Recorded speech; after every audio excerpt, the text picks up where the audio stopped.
कहा कि आप कृष्ण के द्वार जाओ कुछ मांगने, लेकिन आज मैं इतना जरूर कहना चाहती हूँ कि महाराज आते वक्त कहा था कि आप शस्त्रों से धर्म की स्थापना करना, मैं शस्त्रों से धर्म की स्थापना करूंगा। अब दोनों ने आज तक कितनी धर्म की स्थापना कर ली है, जिसको जानकारी होनी चाहिए ना एक दूसरे को, जाकर के सिर्फ इतना तो पूछो कि कृष्ण ने कितनी धर्म की स्थापना कराई, और आप भी बता दो कि आपने कितनी धर्म की स्थापना करी है, ये जानकारी तो होनी चाहिए। और महाराज जब इतनी चर्चा करी ना, और बार बार जब सुदामा को कृष्ण के विषय में उसकी याद दिलाई, कृष्ण की कथाओं की याद दिलाई, कृष्ण की जीवनी याद दिलाई, तो आज न जाने क्यों उस सुदामा के मन में विभाव आ गया, क्यों ना मुझे एक बार कृष्ण से मिलना चलना चाहिए। और महाराज आज श्री सुदामा जी महाराज मान गए सुशीला की बात को और कहने लगे देवी मैं आज जाऊंगा उस कृष्ण से मिलने के लिए। लेकिन पहले याद रखना, वो सुदामा था जिसने कभी मांगा नहीं, वो सुदामा था जिसने हर परिस्थिति को हंस करके बिता दिया, लेकिन हम लोग सहन नहीं कर पाते हैं। हम न जाने कितना कुछ कहते हैं भगवान के लिए, हम सहन नहीं कर पाते। और देखो हमारे किसी ब्रज के संत ने बहुत प्यारा भाव श्री ठाकुर के चरणों में समर्पित किया, प्रभु मेरा जीवन चाहे कैसा भी बीते, मेरा जीवन चाहे जैसा बीते, लेकिन पहले आपसे प्रार्थना है कि मैं चाहे जैसा बन जाऊं। तो सुदामा ने हाथ में लपटी ले ली, सब चीज तैयार हो गई, लेकिन जैसे चलने को तत्पर हुए सुशीला रोने लगी। सुशीला रोने लगी। सुदामा ने पूछा अरे क्या बात है देवी, वैसे तो तुम बड़ा हल्ला मचा रही थी कि जाओ कृष्ण से मिलाओ, जाओ कृष्ण से मिल रहा हो, जब कृष्ण से मिलने जाने लगा तो तुम रोने लगी। सुशीला कहने लगी प्रभु मैं इसलिए नहीं रो रही क्योंकि आप द्वारिका जा रहे हो, अरे मैं तो प्यारे इसलिए रो रही हूँ कि मेरे पति के जीवन में अगर भगवान ने कृष्ण मिलन लिखा था तो ऐसा क्यों नहीं लिखा, इतनी निर्धनता क्यों लिखी जिससे मैं अपने कृष्ण के द्वार पर अपने घर से कुछ भेज भी ना सकूं, कुछ उसको दे भी ना पाऊं, इतनी निर्धनता क्यों लिखी। स्वामी आज आप कृष्ण से मिलने जा रहे हो तो इतनी कृपा कर दो, इतना आदेश दे दो कि मैं किसी से कुछ मांग लाऊं। सुशीला ने जीवन में कभी किसी से मांगा नहीं, और जब मांगने जा रही है तो पति से पूछ रही है, बोले महाराज कुछ ऐसी कृपा करो, ऐसा आदेश दो कि मैं जाकर के कुछ मांग लाऊं। आज महाराज भगवान सुदामा ने मौन हामी भर दी, चुप रहे हाँ कर दिया। और आज सुशीला की बात पति सुदामा जी को जैसे पता चला, सुदामा जी ने हाँ कर दिया। सुदामा की बात को मान करके सुशीला मैया आज पड़ोसन के यहाँ गई, वहां जाकर के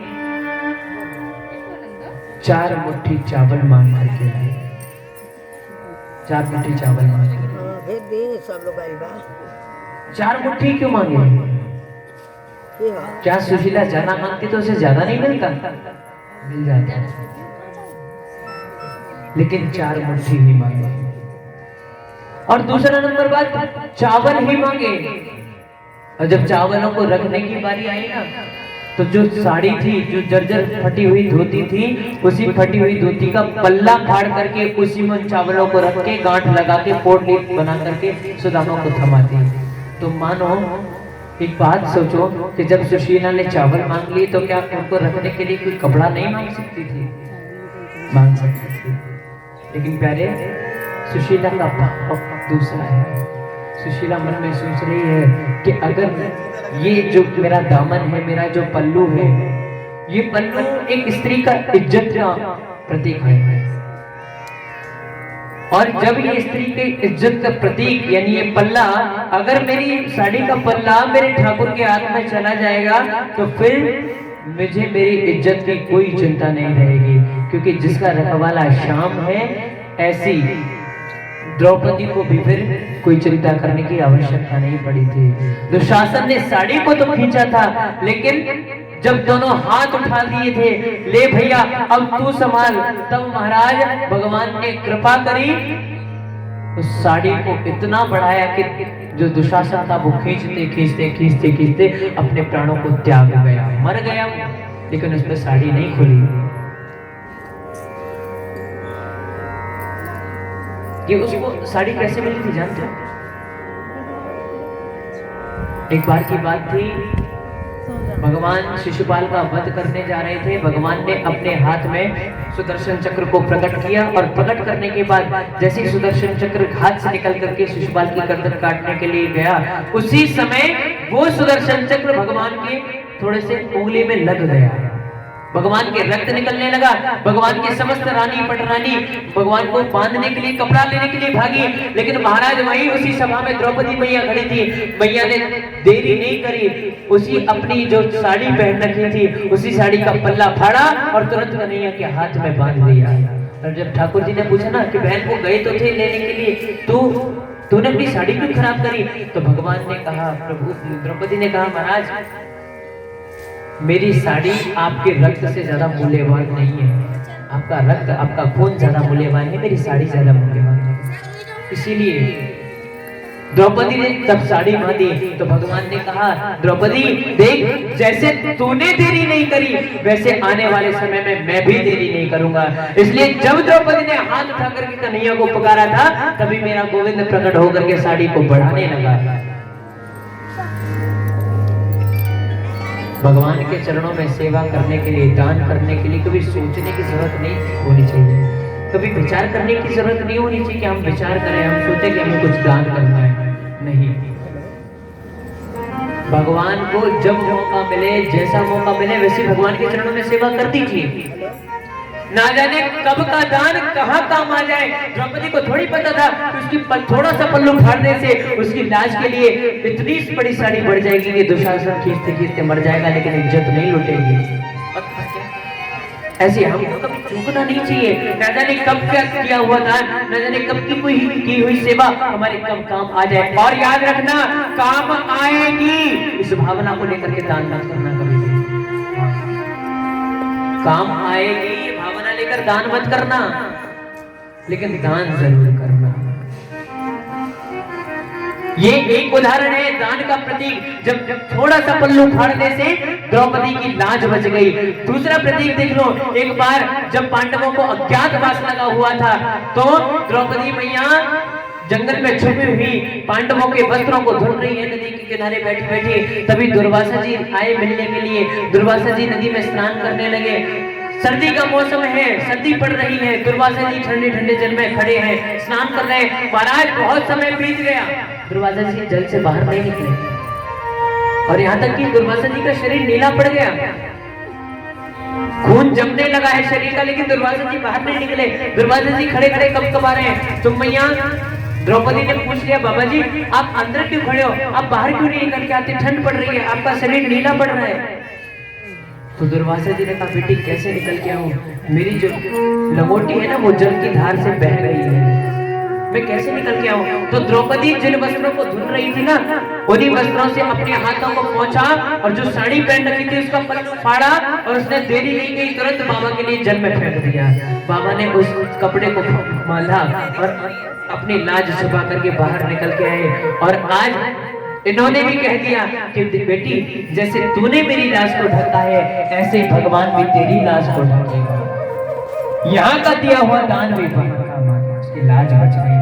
तो प्यारे फिर कहूँ, काम आएगा इस भावना को लेकर कभी दान लपटी लेकर के आज सुदामा जी चल।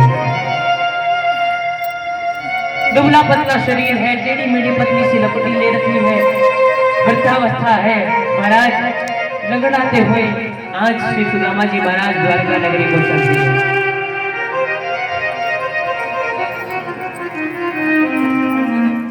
सुदामा जी का जो शरीर है बड़ा दुर्बल है और महाराज सुदामा जी चलते चलते थक गए और एक वृक्ष के नीचे बैठ गए। उनके अंदर से आवाज नहीं आ रही, वो चल नहीं पा रहे। इसलिए आज महाराज उस सुदामा ने उस वृक्ष के नीचे बैठे बैठे भगवान से कहना शुरू कर दिया, प्यारे अगर अब यहाँ से तू बुलाएगा, अगर यहाँ से तुझे मुझे अपने द्वार पर बुलाना होगा ना, तो मैं नहीं जाऊंगा बल्कि तू खुद मुझे आके लेके जाएगा। मेरे शाम की ऊंची हवेली, मुँह पर चढ़ो न उतरो जाए, कह मेहंदी जो मेरे श्याम सो मेरी उंगली पकड़े ले जा। सुदामा जी ने कह दिया प्यारे यहाँ से आगे बुलाएगा तो मैं नहीं चल पाऊंगा, अगर बुलाना होगा तो खुद लेके जाएगा। और आज सुदामा जी महाराज भगवान से प्रार्थना करने लगे, प्यारे ओ मेरे जरे जरे है पाँव संभालो हरि। आज भगवान की कृपा से श्री सुदामा जी महाराज सो गए। जब सुदामा जी सोए तो महाराज भगवान ने कृपा करी कि भगवान ने सुदामा जी को उठाया और जाकर के एक नदी के तट पर सुला दिया। वो नदी जिस नदी को पार करके द्वारिका को जाती है। सुदामा जी की आंखें खुली, सुदामा जी ने चारों ओर देखा, उनकी समझ में नहीं आई कि मैं ये वो स्थान तो नहीं जहाँ मैं सोया था, लेकिन फिर भी किसी व्यक्ति को आपस में बातें करते हुए सुन लिया कि इस नदी के पार द्वारिका है। आज सुदामा जी महाराज देखने लगे कि कोई नाव वाला आए और मुझे इस नाव से पार कर जाए, मुझे कोई नाव से बिठा करके नदी पार करा, जिससे मैं भगवान कृष्ण के द्वार तक पहुंच जाए। लेकिन अब मन में भाव रहा है कि मैं नाव ढूंढ रहा हूँ, मैं किसी नाविक को ढूंढ रहा हूँ, मेरे पास उतराई देने के लिए क्या है। जब कोई नाविक मुझे पार उतारेगा तो कुछ ना कुछ तो उसको देना पड़ेगा, लेकिन मेरे पास तो कुछ ऐसा है ही नहीं जिससे मैं उसे पार दे सकूं, उतराई दे सकूं। इसलिए सुदामा जी पैदल चलते गए, इधर उधर देखते हैं कोई रास्ता ऐसी मिल जाए जहाँ से पैदल निकला जा सके। लेकिन सुदामा जी को ऐसा कोई रास्ता नहीं मिला, ऐसा कोई पथ नहीं मिला जिससे सुदामा पैदल जा सके। एक नाविक आया, उसने आकर के सुदामा जी से जिद करना शुरू कर दिया। बोले ब्राह्मण देव, मैं आपको पार उतार दूंगा, आओ मेरी नाव में बैठो। जब सुदामा ने सुना कि नाविक मुझे पार उतार देगा तो सुदामा जी बोले भैया तू मुझे पार तो उतार देगा, लेकिन पार उतराई देने के लिए मेरे पास कुछ नहीं है, मैं बहुत गरीब हूँ भैया, मेरे पास कुछ नहीं है। तो एक काम कर, तू जा, तू कहीं से अपना कुछ कमा के ला, मेरे पास अपना समय मत व्यतीत कर, तू कहीं से जा कमा ला, मेरे पास देने के लिए कुछ नहीं है। नाविक कहने लगा बाबा आप क्यों चिंता कर रहे हो, अरे ये आपको लगता है कि आपके पास देने को कुछ नहीं है, लेकिन मुझे लगता है कि आपके पास देने को बहुत कुछ है। इसलिए महाराज बस आप समय ना गुजारो, बस मेरी नाव में आके बैठ जाओ। सुदामा जी ने फिर पूछा मैं बैठते जाऊंगा, दूंगा क्या? बोला महाराज कुछ मत देना, आपके लिए देने के लिए बस दोनों हाथ उठा करके मुझे आशीर्वाद दे देना, इससे ज्यादा मुझे कुछ नहीं चाहिए। ये दुनिया का दी हुई पैसा, ये दुनिया का दिया हुआ समाप्त हो जाएगा, लेकिन ब्राह्मण का दिया हुआ आशीर्वाद कभी समाप्त नहीं होता। इसलिए महाराज मुझे कुछ मत देना, बस आशीर्वाद दे देना। आज जबरदस्ती सुदामा को अपनी नाव में बिठा लिया और नाव में बिठा करके भगवान उस नाविक ने पार किया है सुदामा को। सुदामा जी पार उतरे और पार उतर के दोनों हाथ उठा करके सुदामा ने आशीर्वाद दिया उस नाविक को, और नाविक को आशीर्वाद दे करके चल तो दिए, लेकिन सुदामा जी को ये पता भी नहीं चला प्यारे कि जिससे मिलने नदी के पार जा रहे हैं वही यहाँ नदी के पार उतार गया है, उसे ये पता भी नहीं चला।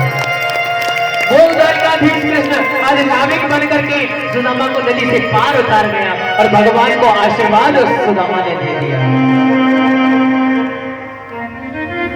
सुदामा पार चले गए, थोड़ी यात्रा को और तय किया तो महाराज द्वारिका की नगरी के मुख्य द्वार पर पहुंच गए। एक व्यक्ति से पूछ लिया महाराज एक बात बताओ, क्या ये द्वारिकापुरी है? सुदामा जी को आवाज अपने प्रश्न का उत्तर मिला, हाँ महाराज यही द्वारिकापुरी है। सुदामा जी को उत्तर मिला यही द्वारिकापुरी नहीं बोला द्वारिकापुरी है, ये द्वारिकापुरी है।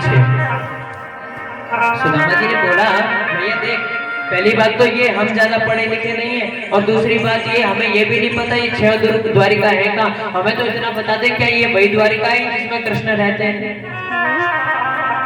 वो द्वारिका का वासी बोला महाराज ये कोई गिनती नहीं है 6, ये हमारे यहाँ की प्रथा है, जब कोई हम वाक्य बोलते हैं तो है के स्थान पर 6 का प्रयोग करते हैं। हमने कहा ये द्वारकापुरी है, छह लगा करके बोला है। सुदामा जी समझ गए। महाराज आज सुदामा जी ने पूछा, भैया ये और बता दे उस कृष्ण का महल किधर है। आज उस द्वारिका वासी ने बता दिया, महाराज सीधे चले जाना, वही द्वारिका का महल है। आज महाराज सुदामा जी चलते चलते गए, द्वार पर पहुंच गए और द्वार पर जाकर के देखो सुदामा जी की दशा बड़ी अद्भुत है साहब। बड़ा दुबला पतला शरीर है, दुर्बल शरीर है, खाया कुछ नहीं है, इसलिए पेट पीठ से मिल रहा है। और महाराज जब अंदर से कुलकुलाहट उठती है, अंदर से बेचैनी उठती है, तो सुदामा के आंसू निकल आते हैं। और जब आंसू निकल आते हैं, लेकिन फिर भी सुदामा अपने मुख से जय श्री कृष्ण बोलना बंद नहीं करता। सुदामा के मुख से निकलता है जय श्री कृष्ण, जय श्री कृष्ण, जय श्री कृष्ण। आंखों से आंसू बह रहे हैं, लेकिन जय श्री कृष्ण, जय श्री कृष्ण, जय श्री कृष्ण निरंतर भाव से बोलते हैं। उस द्वारिकाधीश कृष्ण के महलों के द्वार पर जैसे सुदामा जी पहुंचे, वहां द्वारपाल खड़े थे। द्वारपाल ने सुदामा को देखते ही प्रणाम किया। प्रणाम करके पूछा, महाराज आप कौन हैं, कहां से आए हैं?